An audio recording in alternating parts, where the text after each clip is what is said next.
ಹೋಲಿಕೆಯ ವಿಭಿನ್ನ ಹಂತಗಳು. Degrees of comparison. Amita, ನೀನು ಇಲ್ಲಿ ಏಕೆ ಕುಳಿತಿರುವೆ?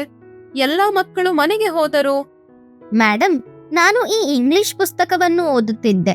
ಇದರಲ್ಲಿ ಡಿಗ್ರೀಸ್ ಆಫ್ ಕಂಪ್ಯಾರಿಸನ್ ಎಂದು ಬರೆದಿದೆ, ಆದರೆ ನನಗೆ ಅರ್ಥವಾಗಲಿಲ್ಲ. ಹೌದಾ? ಇದು ಹೊಸ ಟಾಪಿಕ್. ಬಾ, ನಾನು ನಿನ್ನನ್ನು ಮನೆಗೆ ಬಿಡುತ್ತಾ ಇದನ್ನು ಅರ್ಥ ಮಾಡಿಸುತ್ತೇನೆ. ನೋಡು, ಅಲ್ಲಿ 3 ಮರಗಳಿವೆ. ಒಂದು ಉದ್ದವಾಗಿದೆ, ಅಂದರೆ ಟಾಲ್. ಒಂದು ಅದಕ್ಕಿಂತ ಉದ್ದವಾಗಿದೆ, ಅಂದರೆ ಟಾಲರ್. ಮತ್ತು ಒಂದು ಎಲ್ಲಕ್ಕಿಂತ ಉದ್ದವಾಗಿದೆ, ಅಂದರೆ ಟಾಲೆಸ್. ನಾವು ವಸ್ತುಗಳನ್ನು ಹೋಲಿಕೆ ಮಾಡುವಾಗ, ಅಂದರೆ ನಾವು ಈಗ 3 ಮರಗಳ ಹೋಲಿಕೆ ಮಾಡಿದಂತೆ ಯಾವುದು ಸಮಾನ, ಯಾವುದು ಹೆಚ್ಚು ಮತ್ತು ಯಾವುದು ಎಲ್ಲಕ್ಕಿಂತ ದೊಡ್ಡದು, ಇದನ್ನೇ ಡಿಗ್ರೀಸ್ ಆಫ್ ಕಂಪ್ಯಾರಿಸನ್ ಎಂದು ಕರೆಯುತ್ತಾರೆ. ನಾವು 3 ರೂಪಗಳನ್ನು ಬಳಸುತ್ತೇವೆ. ಪಾಸಿಟಿವ್, ಸಾಧಾರಣ ಶಬ್ದ, ಉದಾಹರಣೆಗೆ ಟಾಲ್, ಬಿಗ್, ಸ್ಮಾರ್ಟ್. ಕಂಪ್ಯಾರಿಟಿವ್, ನಾವು 2 ವಸ್ತುಗಳನ್ನು ಹೋಲಿಸಿದಾಗ, ಟಾಲರ್, ಬಿಗ್ಗರ್, ಸ್ಮಾರ್ಟರ್. ಸೂಪರ್ಲೇಟಿವ್, ಯಾವುದಾದರೂ ಎಲ್ಲಕ್ಕಿಂತ ಹೆಚ್ಚಾಗಿದ್ದರೆ, ಟಾಲೆಸ್ಟ್, ಬಿಗ್ಗೆಸ್ಟ್, ಸ್ಮಾರ್ಟೆಸ್ಟ್. ಹೌದಾ? ಹಾಗಾದರೆ ವರ್ಡ್ಸ್ನ ಕೊನೆಯಲ್ಲಿ ER ಮತ್ತು EST ಹಾಕುತ್ತೇವೆ. ಖಂಡಿತವಾಗಿಯೂ. ಹೇಳು, ಈ ಹುಲ್ಲು ಶಾರ್ಟ್ ಆಗಿದೆ, ಮಧ್ಯದ್ದು ಶಾರ್ಟರ್ ಮತ್ತು ಲೆಫ್ಟ್ ಸೈಡ್ ನಲ್ಲಿರುವುದು ಶಾರ್ಟೆಸ್ಟ್. ಹಾಗಾದರೆ ಶಾರ್ಟ್ ಆಯಿತು ಪಾಸಿಟಿವ್, ಶಾರ್ಟರ್ ಆಯಿತು ಕಂಪ್ಯಾರಿಟಿವ್ ಮತ್ತು ಶಾರ್ಟೆಸ್ಟ್ ಆಯಿತು ಸೂಪರ್ಲೇಟಿವ್. Very good. ಈಗ ನೋಡು, ಈ 3 ಹೂವು. ಮೊದಲನೆಯದು ಬ್ಯೂಟಿಫುಲ್ ಆಗಿದೆ, ಎರಡನೆಯದು ಬ್ಯೂಟಿಫುಲ್ಲರ್ ಮತ್ತು ಮೂರನೆಯದು ಬ್ಯೂಟಿಫುಲ್ಲೆಸ್ಟ್.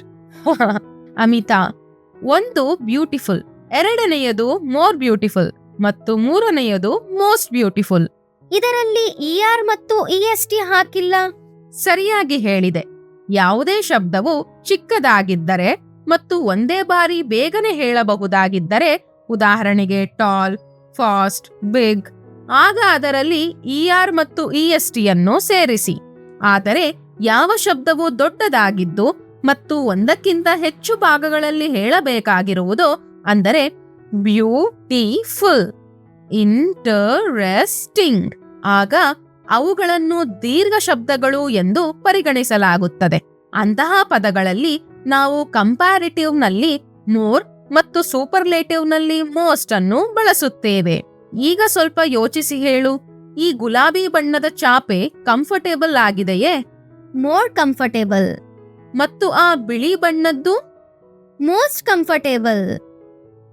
ಸರಿಯಾಗಿದೆ. ಕೆಲವು ವರ್ಡ್ಸ್ ಭಿನ್ನವಾಗಿರುತ್ತವೆ ಮತ್ತು ಇವುಗಳಲ್ಲಿ ನಿಯಮಗಳಿರುವುದಿಲ್ಲ. ಇವುಗಳನ್ನು ನಾವು ಇರ್ರೆಗ್ಯುಲರ್ ವರ್ಡ್ಸ್ ಎಂದು ಕರೆಯುತ್ತೇವೆ.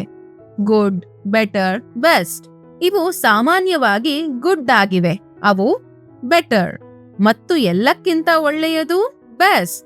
ಇದರರ್ಥ ಇರ್ರೆಗ್ಯುಲರ್ ವರ್ಡ್ಸ್ಗಳನ್ನು ನಾವು ನೆನಪಿಟ್ಟುಕೊಳ್ಳಬೇಕಾಗುತ್ತದೆ. ಹೌದು, ಇಂತಹ ಕೆಲವು ಶಬ್ದಗಳು ಇವೆ. ಉದಾಹರಣೆಗೆ far, farther, farthest. Little, less, least. Bad, worse, worst. ಈಗ ಬೇಗನೆ ಉತ್ತರ ಹೇಳು. ಈ ಆಪಲ್ಸ್ನ ಬುಟ್ಟಿ ಹೆವಿ ಆಗಿದೆ, ಆ ಹಿಂದಿನದು ಹೆವಿಯರ್ ಮತ್ತು ಎಲ್ಲಕ್ಕಿಂತ ಮುಂದೆ ಇರುವುದು ಹೆವಿಯೆಸ್ಟ್. ಆ ಟ್ರ್ಯಾಕ್ಟರ್ ಪವರ್ಫುಲ್ ಆಗಿದೆ, ರೆಡ್ ಇರುವುದು ಮೋರ್ ಪವರ್ಫುಲ್ ಮತ್ತು ಗ್ರೀನ್ ಆಗಿರುವುದು ಮೋಸ್ಟ್ ಪವರ್ಫುಲ್. ಈ ವುಡನ್ ಬಟ್ಟಲಿನಲ್ಲಿ ಸ್ವಲ್ಪ ಸಕ್ಕರೆಯ ಕಾಳು, ಅಂದರೆ ಲಿಟಲ್ ಕಾಳುಗಳಿವೆ. ಆ ಸ್ಟೀಲ್ನ ಬಟ್ಟಲಿನಲ್ಲಿ ಲೆಸ್ ಮತ್ತು ಪ್ಲಾಸ್ಟಿಕ್ ಬಟ್ಟಲಿನಲ್ಲಿ ಲೀಸ್ಟ್. ಸರಿಯಾಗಿದೆ. ಈಗ ನಾವು ಈ ವಿಡಿಯೋವನ್ನು ನೋಡುತ್ತಿರುವ ನಮ್ಮ ಸ್ನೇಹಿತರಿಗೆ ಡಿಗ್ರೀಸ್ ಆಫ್ ಕಂಪ್ಯಾರಿಸನ್ ಅನ್ನು ಯೂಸ್ ಮಾಡಿಕೊಂಡು ಈ ಖಾಲಿ ಸ್ಥಳಗಳನ್ನು ಭರ್ತಿ ಮಾಡುವ ಹಾಗೆ ಪ್ರಯತ್ನಿಸಲು ಹೇಳೋಣ. ಬನ್ನಿ ಸ್ನೇಹಿತರೆ, ಈಗ ನಮ್ಮ ಉತ್ತರಗಳನ್ನು ನಾವು ಚೆಕ್ ಮಾಡೋಣ. ಈ ದಿನ ನಾವು ಕಲಿತದ್ದು ಪಾಸಿಟಿವ್, ಕಂಪ್ಯಾರಿಟಿವ್, ಸೂಪರ್ಲೇಟಿವ್. ಉದಾಹರಣೆಗೆ ಫಾಸ್ಟ್, ಫಾಸ್ಟರ್, ಫಾಸ್ಟೆಸ್ಟ್. ಸ್ವಲ್ಪ ವರ್ಡ್ಸ್ನ ಜೊತೆ ಮೋರ್ ಮತ್ತು ಮೋಸ್ಟ್. ಉದಾಹರಣೆಗೆ beautiful, more beautiful, most beautiful. ಮತ್ತು ಕೆಲವು ಇರ್ರೆಗ್ಯುಲರ್ ವರ್ಡ್ಸ್. ಉದಾಹರಣೆಗೆ ಗುಡ್, ಬೆಟರ್, ಬೆಸ್ಟ್. ಖಂಡಿತವಾಗಿ ಸರಿಯಾಗಿದೆ. ಇದನ್ನು ನಾವು ನಾಳೆ ಇನ್ನಷ್ಟು ಅಭ್ಯಾಸ ಮಾಡೋಣ. Thank you so much ma'am. ಈ ದಿನ ನೀನು ತುಂಬಾ ಒಳ್ಳೆಯದು ಮಾಡಿದೆ.